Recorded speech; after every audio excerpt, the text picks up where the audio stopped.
The diseases of attitude. It's never that pleasant to talk about the negative, but we got to talk about it because life is part negative. These attitude diseases are like weeds that grow in the garden. It's a normal part of life. Here's a good phrase to note. Negative is normal. It's not successful, but it's normal. It's part of life. And here's the next key, in my opinion. You must learn to handle the negative. Don't ignore it. Handle it. Now, I know some people teach the other way. And listen to them, and listen to me, and then make up your own mind. Right? Don't be a follower. Be a student. But I say you got to handle the negative. You don't have to live in it. You don't have to dwell on it. But you do have to handle it, my opinion. I know some people teach, just turn your head real quick and say, there's no weeds, there's no weeds, there's no weeds. They'll take your garden. So you've got to handle the negative. Here's what part of it is. It's called the Great War Between Good and Evil. Mr. Reynolds and I are working on a new book this year called The Great War Between Good and Evil. And there is a war on. The minute you were born, you got involved in the war between good and evil, between darkness and light, between negative and positive, between evil and good, between tyranny and democracy, between weeds and human activity. I mean, the war is on. If democracy sleeps, guess who never sleeps? Tyranny. In the absence of light, guess what's automatic? Darkness. If good does not arouse itself and become active, guess what moves in? Evil.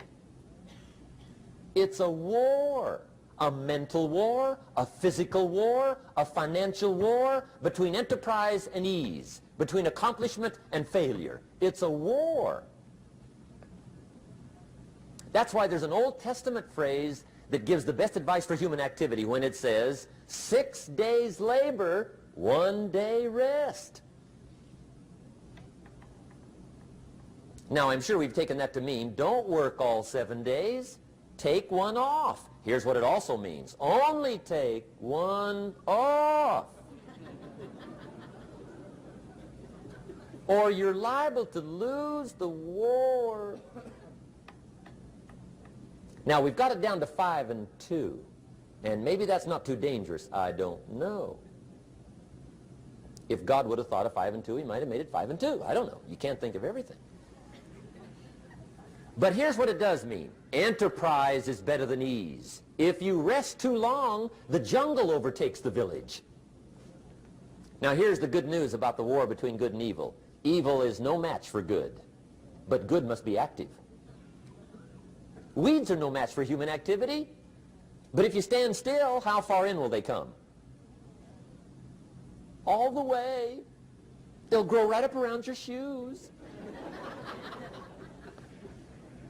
But if you get busy, how far back can you take them? As far as you wish. They're no match, but you must be active. That's why the 6 and 1. Make sure you're not losing the war by taking off too much. Guess what the average years are after retirement? 6. 6. Which means don't retire. Your chances are too slim. Okay. The war between good and evil, the weeds. You got to make sure you recognize the negative, handle it, deal with it, and then go on. Let's make a list of the diseases of attitude that can wreck all your chances to do well. One of the words that destroys everything is called neglect. Neglect. And I found this out. A week of neglect could cost you a year of repair. It isn't worth it. So what to be on the lookout for? Here's the list. If you were making it, you'd have the same list I've got. Right? We're not covering anything new tonight. This is a reminding session, not a teaching session.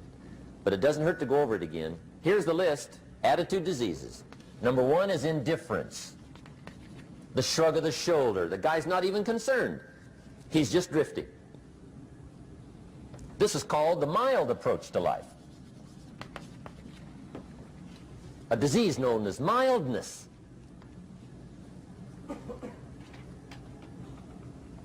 The guy says, well, I can't see getting all that worked up. Well, to be any kind of winner, you got to get worked up. There's one problem with drift. You cannot drift to the top of the mountain. And the good Lord said in the closing chapters of the Bible, here's the best way to live, one way or the other. That's best. Hot or what's next best? Cold is next best to hot. Not the half-baked middle, lukewarm, not too hot, not too cold. What a sad way to live. I think what it means is pick a direction and go with everything you got. Just pick one and go. Somebody says, yeah, but what if it's the wrong direction? You'll find out quicker. It won't take you 25 years to wake up and say, oh no, I've been walking the wrong road. I told my staff the other day, next best to prosperity is adversity. If one doesn't get you, pray for the other. We all do better from one of two reasons, inspiration or desperation. And I don't wish anything bad on you tonight, but if you're not inspired, I hope a wagon comes down your rut.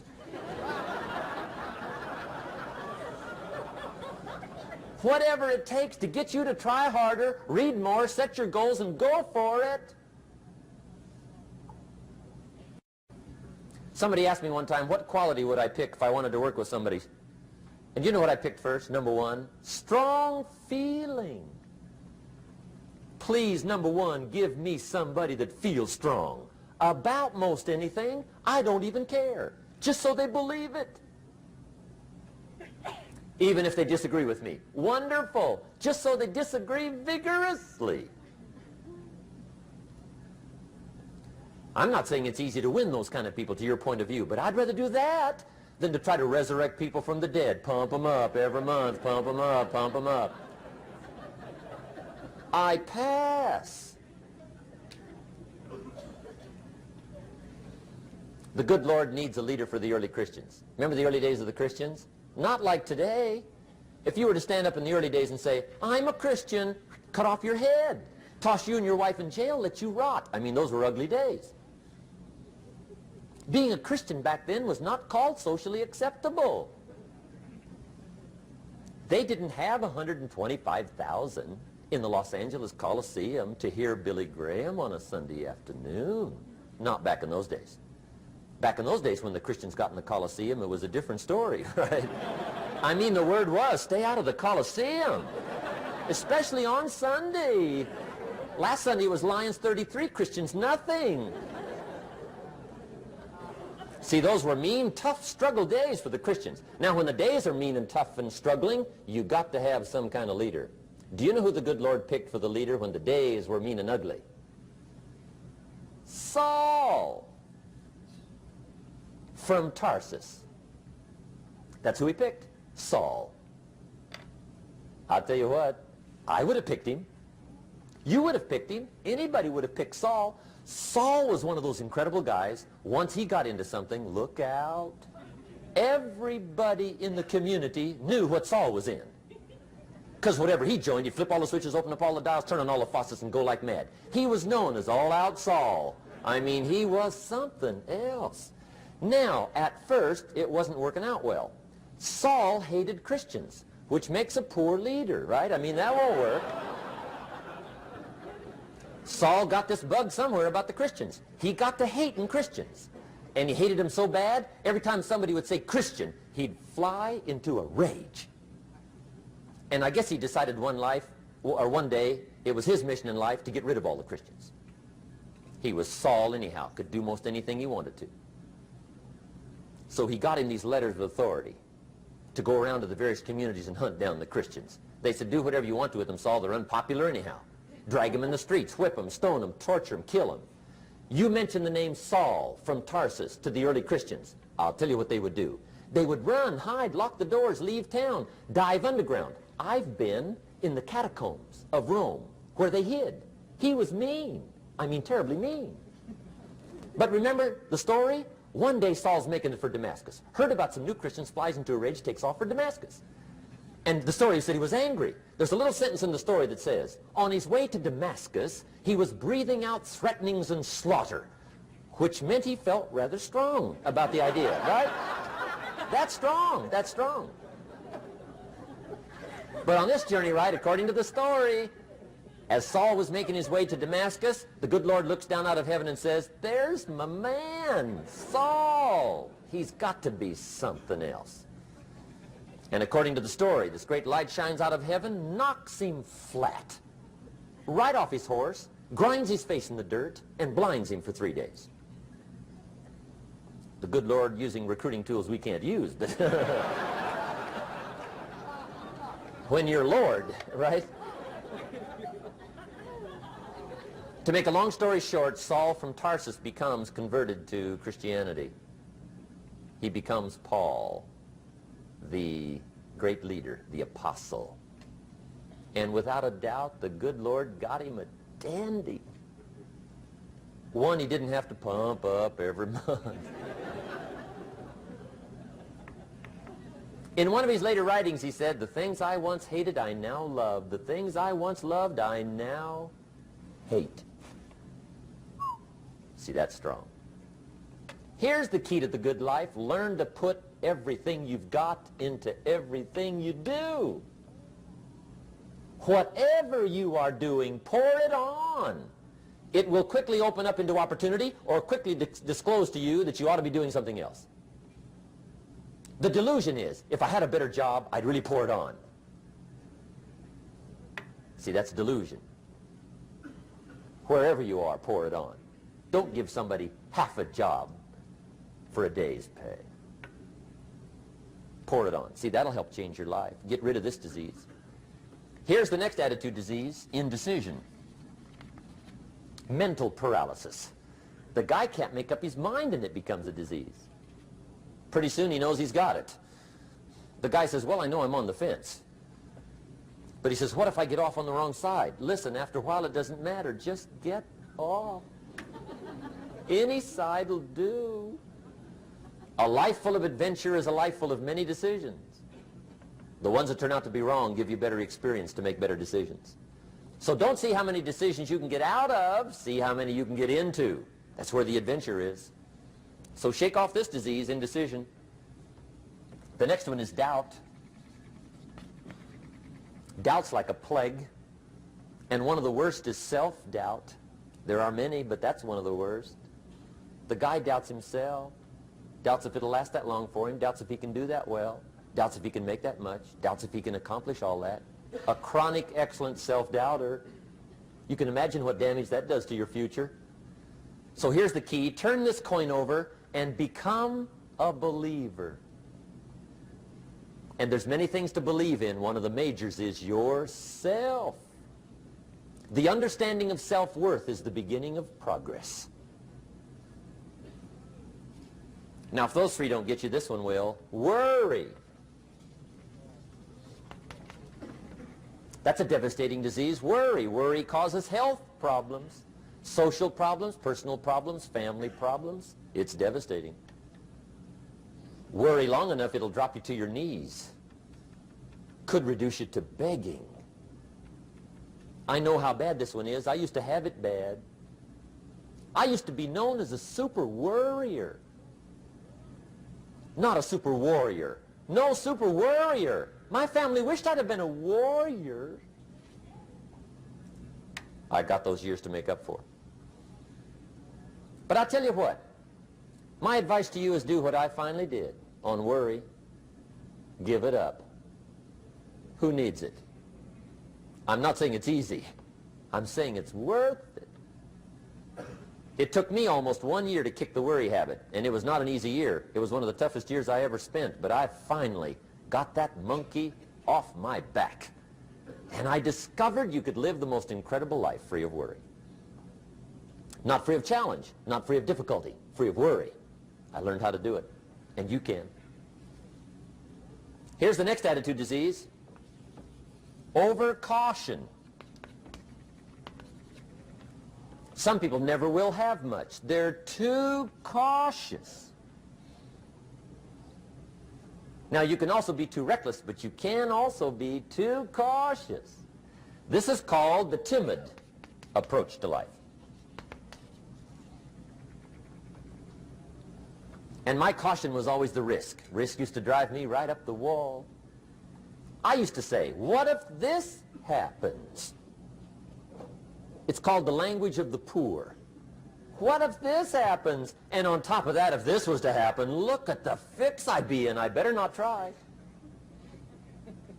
I could always ace myself out. Then I'll tell you what changed my whole life when I finally discovered it's all risky. The minute you were born, it got risky. If you think trying is risky, wait till they hand you the bill for not trying. If you think investing is risky, wait till you get the tab for not investing. See, it's all risky. Getting married is risky. Having children is risky. Going into business is risky. Investing your money is risky. It's all risky. I'll tell you how risky life is. You're not going to get out alive. That's risky. The Englishman says, well, if that's the way it's going to work out, let's give it a go. Right, that's what it's for. Give it a go. Somebody says, yeah, but I'm looking for safety and security. Fine, then huddle in a corner. We'll cover you with a sheet, bring you 3 meals a day. And we'll protect you, feed you, look after you, care for you. We won't let anything happen to you, and you'll probably live to be 100. The guy said, well, yeah, I'd live to be 100. But what a way to live. Right. What a way to live, safe and secure. Don't ask for security. Ask for adventure. Better to live 30 years full of adventure than 100 years safe in the corner. And see, it's not important how long you live. What's important is how you live. Here's the next attitude disease. We're almost through with this motley list. In fact, we're almost through. Hang on. The next one is pessimism. Pessimism, the deadly disease of always looking on the bad side, the problem side, the difficult side, checking all the reasons why it can't be done. The poor pessimist leads an ugly life. He doesn't try to figure out what's right. He tries to figure out what's wrong. He doesn't look for virtue. He looks for faults. And when he finds them, he's delighted. How ugly.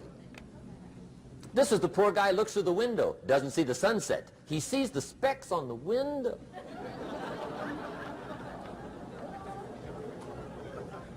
And this is the poor guy, right, who rushes up, takes such leave of his senses. This guy rushes up and he says, I've got 5 good reasons why it won't work.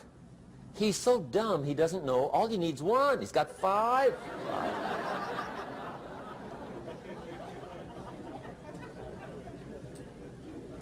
To the pessimist, the glass is always half empty. To the optimist, the glass is half full. Why would the same measure affect people 2 different ways? Answer, it all depends on how you look at it. Our lives are mostly affected by the way we think things are, not the way they are. The way we think they are affects us most. There's a subject we don't have time to get into tonight called better thinking habits. One of the major things Shove taught me when I met him, he said, poor thinking habits keeps most people poor. Not poor working habits. Most people work hard, but they don't think hard. And Shove taught me that the mind is like a factory, a mental factory. And whatever you think about all day long pours ingredients into this mental factory. And that's what builds the economic, social, financial fabric of your life. He quoted me a Bible phrase that says, as you think, so you become. How awesome. When he talked about poor thinking habits, he had me. I used to start the day reading the morning newspaper. I mean, you can believe that or not.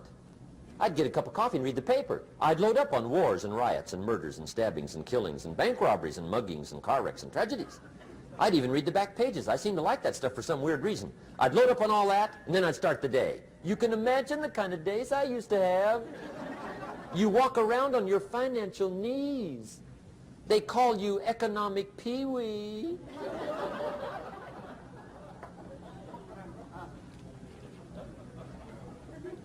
The guy says, I want to be a great leader. Wonderful. The first thing we do is follow him to his house. When we get there, we walk in and check his library, number one. Somebody says, well, why check his library?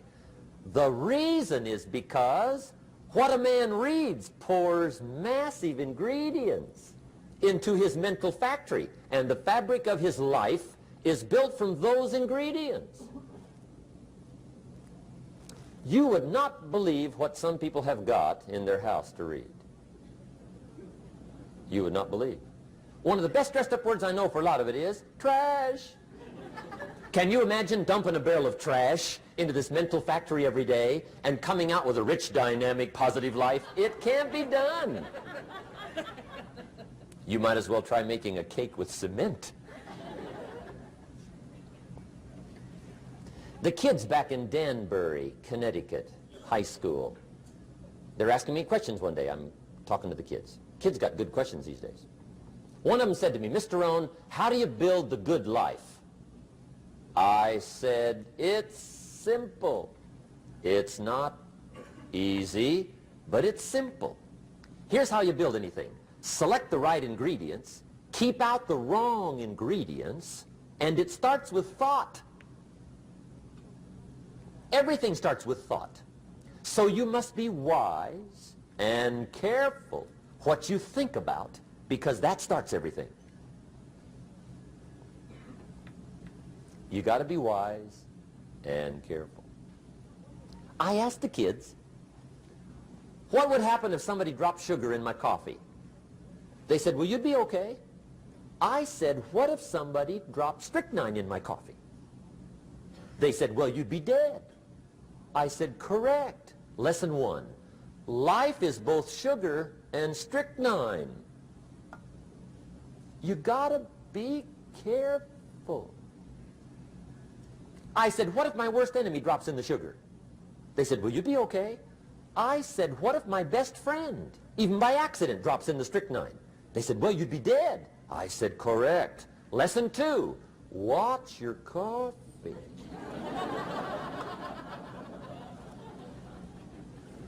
You got to be careful. See, it doesn't matter who hands you the bad stuff. It doesn't matter where you get the bad stuff. It'll still do its damage on your bank account, wherever you get it. Mr. Schoaf gave me one of the greatest phrases when I first met him when he said, Jim, every day stand guard at the door of your mind. How important. Stand guard at the door of your mind. And you decide what goes into your mental factory. Don't let anybody just dump anything they want to in your mental factory, because you've got to live with the results. Okay, here's the last disease, and we're through with this list. In fact, we're almost through. Hang on. The last subject is very brief. The last disease, but this one is deadly. Engage in this one, indulge in it even slightly, and you might as well forget the future, because it's going to forget you. Complaining, crying, whining, griping, a Bible word called murmuring. See, that'll ace your future. Spend 5 minutes complaining, and you have wasted 5. And you may have begun what's known as economic cancer of the bone. Surely they will soon haul you off into a financial desert and there let you choke on the dust of your own regret. I hope I said that well, so you won't forget. It's a deadly disease. If you don't think it's bad, ask the children of Israel of Old Testament fame. Typical of us all, their story just happened to get in the book. Story says, children of Israel were slaves. God performed a series of dazzling miracles and got them out. And now they're heading for the promised land. Remember the story? Heading for the promised land. Tragedy of the story, they never got there. Reason. From day one, they started to complain. They griped about the water. They griped about the weather. They whined and cried and griped about the food. They griped about the leadership. They whined and cried because it was too far, too cold, too hot, too difficult, too miserable. I mean, they whined and cried for years. Finally, God said, "I've had it, trip canceled." Or something like that. The story says they died in the desert, never got to the promised land. Which I think means two things. Indulge in this long enough, you get your future canceled. And I guess it also means even God himself can only take so much.